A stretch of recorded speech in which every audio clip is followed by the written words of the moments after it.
Hello everybody and welcome back to Craig and Mark's Cinema Circus after a hiatus of a year and a half. After a self-imposed hiatus. Yeah, well, you know, the listeners, all two of them. I don't think... Do you have any friends who listened or was it just you? It was just me. I think a couple of them did. Can you use the word everybody for two people? Yes. Do you think there's not like a set limit to it? No, not at all. Well, we don't actually have anything to talk about today, but we thought, you know, we paid good money for this microphone, so we needed to put it to good use. Otherwise, it was just collecting dust in my room. Right now, it's like... So we've used it like 6 or 7 times, trying to figure out the value of that. Well, it cost... It's like £12 a pop, right? Yeah. So I think we've got 2 more uses before we've got our money's worth. So before we break even. We're joined today by our friend Thomas Goodchild. Jude, have you got a nickname you want to use for the... No, I'll think of one as it goes along. Yeah. Possibly £12 of fun. That's not bad. I was just thinking what else you get for £12. Cinema tickets. But your name would be £12 of fun. Yeah. How are you £12? Doesn't matter. Right, okay. It's a nickname. Nicknames don't have to make sense, do they? Big dog. Well, we haven't. We did watch a lot of shit movies this weekend already. I mean, we watched 2. So we watched The Room. Yeah. We watched Marine 5. 5, the 5th installment in the Marine franchise that shows no signs of slowing down. No. So good they made 5. No, there's 6. There's a 6th one coming out with more wrestlers. So look forward to that. And we watched The Room. That was your first time watching The Room, Tom. I mean, there's a lot of questions about The Room. Well, let's just get them out the way now. What was your main takeaway? I think my main question is why, and then other than that, it's how did it cost $6 million? It's because Tommy Wiseau wanted to make a great American movie, and he did it using his money that no one knows how he has. But not a great American movie like Cowboys. No, not a great American movie like I think Citizen Kane, Rebel Without a Cause. Well, I think in their minds, or his mind specifically, it was like his great sort of like drama, his great tale of romance, his great homage to cinema, his tragedy. Yeah, he's putting his chapter in the Great American. Yeah, but it is ridiculous now because you think he's more than made up his money off of that film, considering he does like a screening every week. I mean, I've went to one last year, and they're doing like more and more. Is it now. available on DVD? Can you buy it on Blu-ray? Yeah, I don't think Blu-ray. But No, you could because he was selling them when we went. Okay. But that's the only Did reason. they look legit though, or were they like No, it was all burnt at legit. home? It was all written on with legit. Sharpies. But it was kind of a sad experience because I've never been to one of those sort of like interactive screenings. You know, you got the Rocky Horror, things like that. Yeah. And then with The Room, I was just annoyed through all of it because I want to ruining it for everyone. Well, I wanted to enjoy a bad movie with your friends. We all share that kind of collective sense of humour, and you're all happy to admit that you're very funny. When you got a whole room full of those people, they're not funny. They need to shut up. Who are these witty bastards? Yeah, well, they weren't witty. And you know they do the spoon throwing thing? Yeah, well, they did that, and I got annoyed because I got hit with a spoon, so I threw it back at the guy behind me. He didn't know what to make of it. The thing is, the only reason we watched it last night was because Tommy Wiseau uploaded it to his own personal YouTube channel. Well, I think... And do you I'd know love he to wants know why that is. Well, you know he wants, apparently, to get it on stage. Which inevitably will happen because it's such a cash cow. I heard it was written as a play. Sorry, a stage? Is that why people just turn up and then leave again? Yeah, that's why it's set in one room. Yeah, he's just like, oh, hi, oh no, I've got to go. Yeah, I did notice yesterday for the first time, actually, you notice things every time you watch it, that no one can sit or stand still for more than... Every time someone delivers a line, I think it's to help them get in the rhythm of this terrible film, that they just move around the room. I've actually got to leave this podcast. I'm very busy. Yeah. I need to go. Sorry. Mark, what's wrong? Oh, by the way, I have breast cancer. Don't worry See about you later, it. Mark. Don't worry about it. There was a lot of, is Johnny home? No, do you want to wait? He'll be back in a minute. No, I'm really busy. Yeah, I've got to go, actually. There's so many like non sequitur? Is that the word? Where like they just go on these tangents and then there's sort of... Like when Denny was talking about how he was in love with Lisa and then Johnny was like, don't worry about it. Anyway, let's go eat. Let's go eat, huh? Do you remember when Danny was on drugs? That was crazy, right? Yeah. You loved Chris R. He was your favourite character. He was the only one doing any acting who was mildly believable. He was in jail. He got taken straight to prison. Yeah, I believe that. I love the idea of Johnny and Mark hauling him in. Yeah. Like, this guy needs to go to jail. Like, okay, Johnny, you're a good character. We trust you. Yeah, but there was no... You're a law unto yourself. What was his crime? I mean, I know his crime was pulling a gun out. He's a drug dealer and he threatened Denny, who needed money, so he decided to buy drugs. But didn't give any money over for the drugs in the first place. Somehow got the drugs. Some on like some sort of down payment scheme. And as Lisa asked, what drugs was he taking? We don't know. They were very important, though. Like, was he buying whippets? Was it something that rubbish? Definitely crack. When was that film made? 2002 or 3. Okay, what's the big 2002 drug? Is it weed? Molly? Molly, what are all these terms? What are you coming out of Molly? What's Molly? Bifters. Big Honking, bifters. honking on bifters. Oh. Devil's lettuce, Craig. Jazz cabbage.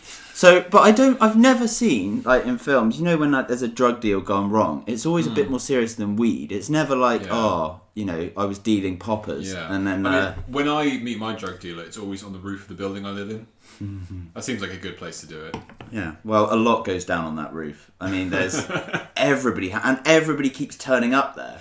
Yeah. Well, not everyone, because it looked like quite a big apartment building, but just Johnny and some mates. Well, I never Nobody realised else before seems that to be it allowed literally around. just looks like... Oh. And we're back. Kind of. Yeah, sure, why not? I'll just edit it. Or maybe just leave it in. I think people have tuned off by this point anyway, so it's fine. We'll just put some adverts in there in between to pay for this. Yeah. Snip, snip, yeah. Buy a Casper mattress. So, Brought to you by Gillette Shave Club. but the thing is with The Room is that I've watched more incompetent or baffling movies since. Two that stand out. Obviously anything by Neil Breen. Obviously. And Transformers 5. I mean, Can we Transformers 5 is so unbelievable that I can't remember a lot of it because it was such an onslaught of just stuff. We keep talking about it. It's been 9 months since we saw it. We keep talking about it. And the thing is, we have said it totally altered my perception of films. It's because it was 8 hours long. Transformers 5, other than a few points, mostly wraps things together, even though they're completely opposite from the previous films. I'll interject there. What was with Mark Wahlberg and his sword at one point? Well, he was like King Arthur or something. That's all he used once. Yeah. I mean, The Watch That Killed Hitler is a classic piece Oh, of that was storytelling that turns up. And we'll never forget Megatron wiping out Anthony Hopkins. Blowing up.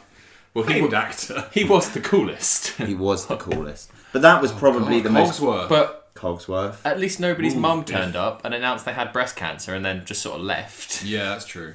Yeah, Lisa didn't care though. She was a cold-hearted bitch, so... I mean... She was damn fine, though, according to those people. According to every character. People in that flat. Lisa's looking amazing tonight. Is she?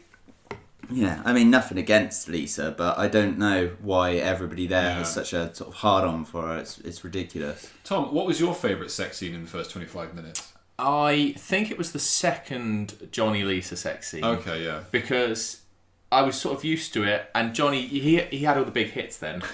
He had the penis way too high up. Yeah, belly button. That was in the belly button. He had the rose petals over the breasts. What did you think of the set decoration? You know, where it's got that hanging velvet from the walls? No, it's like that waterfall glass. Yeah. Well, I sort of wanted one. Yeah. Because there's nothing more regal than a water fountain. And having your own personal water fountain really just is a sign of class. Would you rather watch The Room again or a Neil Breen film from start to finish? Have I already seen the Neil Breen film? You watched... I've seen 2 Neil Breen films. Yeah, so would you rather watch one of them again or The Room?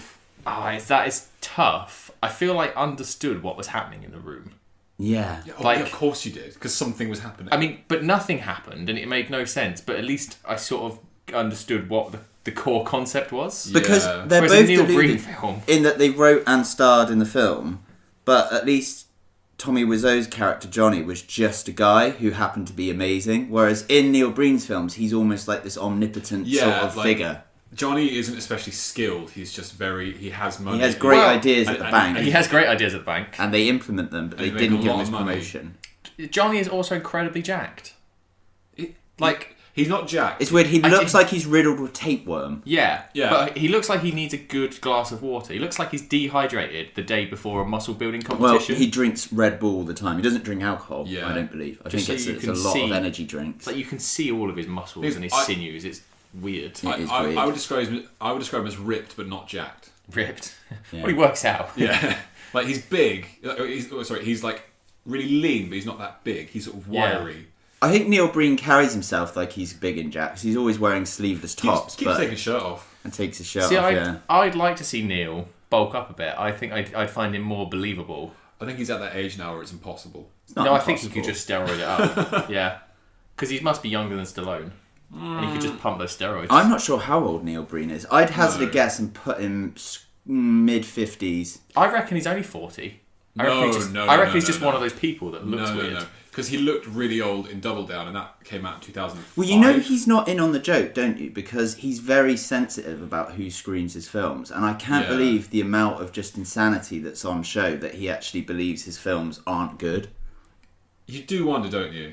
Like, well, that's the problem with watching bad films. Like, when you work out that a film's in on the joke, and then you watch Neil Breen, you're like, I think he's just that insane. Yeah, that's why when you watch like Sharknado and something, because like it was made cynically. Yeah, and a lot of bad films are like that Jurassic Games we saw earlier. Yeah, they weren't trying. It wasn't made that cynically though. It wasn't like they thought they were hilarious because it wasn't that good. No, what was that one? Did we watch one with Steve Guttenberg where he was just reading off all the Steve Guttenberg was in. They were. Weren't they like killer spiders? Yeah. Oh, I really enjoyed that film. Was Lava Lantula? Yeah. Tarantula. It was like Tarantula. Yeah. It was like they really. I couldn't even say it. Fire spiders. It was a mix of Jurassic Park and Godzilla. Fast and the Furious. Fast and the Furious, and like and like Volcano as well was also in there. But it took a lot of notes from Independence Day. Remember you give that big speech. Yeah, but at that point you could tell it was really sort of like just reading off the hits. Yeah. This is our Tarantula Day. I mean, at one point they went to the local high school, which was the home of the Raptors, and then their banner fell down just like at the end of Jurassic Park. See, I remember you telling me that. I was out of the room when that happened. That was my favourite bit of the whole film. I think that's when we gave up on that film. Well, you watched the whole thing. I'd given up long ago. I don't think we watched like the last half. It takes quite a lot for me to turn a film off once started. Because you sort of want to see it through to see how it ends. So technical issues aside, this seamless podcast. So Tom, out of 10, what would you say? Would you recommend The Room to anyone? No, because I just feel there's better things people could do with their time. Well, yeah, there's better films, obviously, but they're just better things. Like have a tidy up. What, like play video games? Funny you should mention video games, Tom, because I see that seamless transition. Seamless, yeah, that was good. No, I like that. What did you think of the top 500 list of video games we read yesterday? While we were working. Well, I mean, I was working pretty hard, so didn't read all of them. That tea doesn't make itself. No. Well, the thing is, I'm a sucker for lists, so I think I read it all. But I usually have about 6 or 7 games. 500?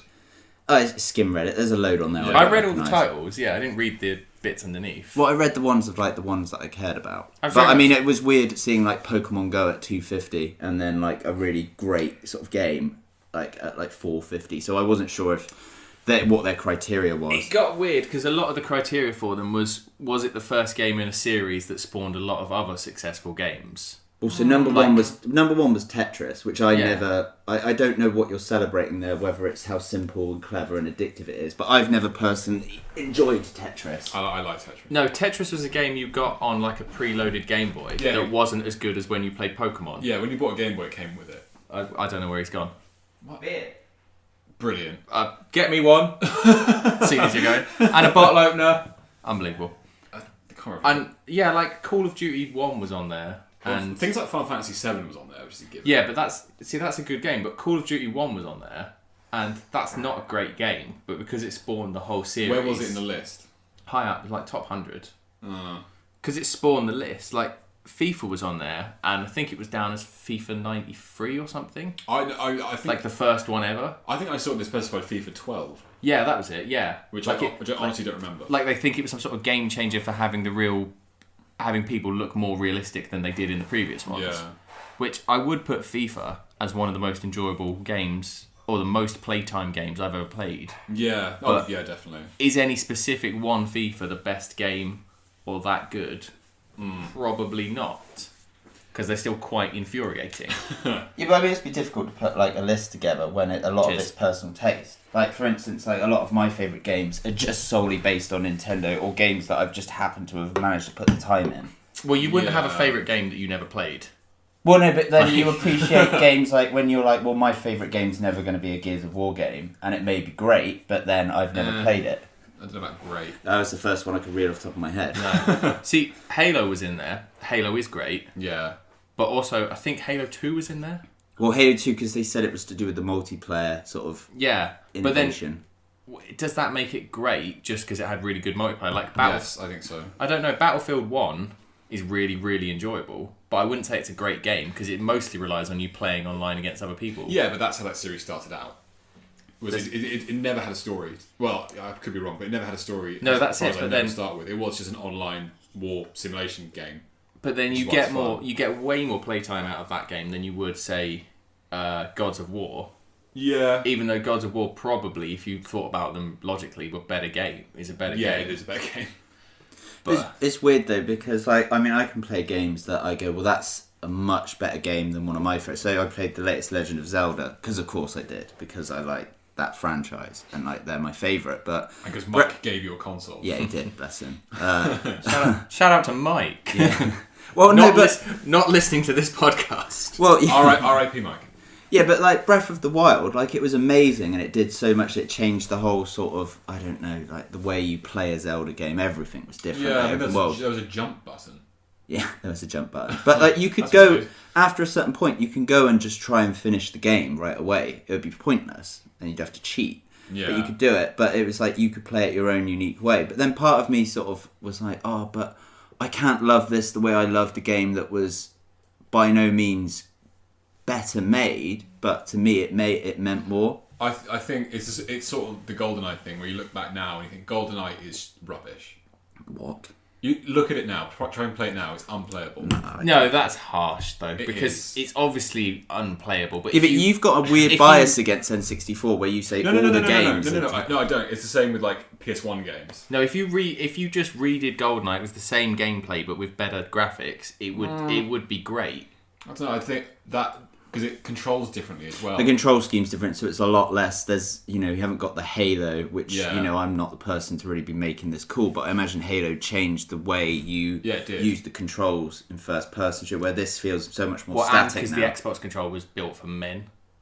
It was big enough you could use your hands on it, as opposed to a tiny, tiny controller. Well, I've got the N64 to thank for my weird inverted gameplay style. And your little thumbs. And my little thumbs, There's a whole generation of people just raised wrong to invert their camera. But I thought it was just standard to use inverted. No, that is weird though. It's faded out because when you first bought Halo, you had to change it from inverted. It was inverted standard. The standard setup. Oh, it's not inverted. anymore.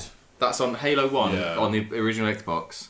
It was either inverted for the guns or it was just for when you flew.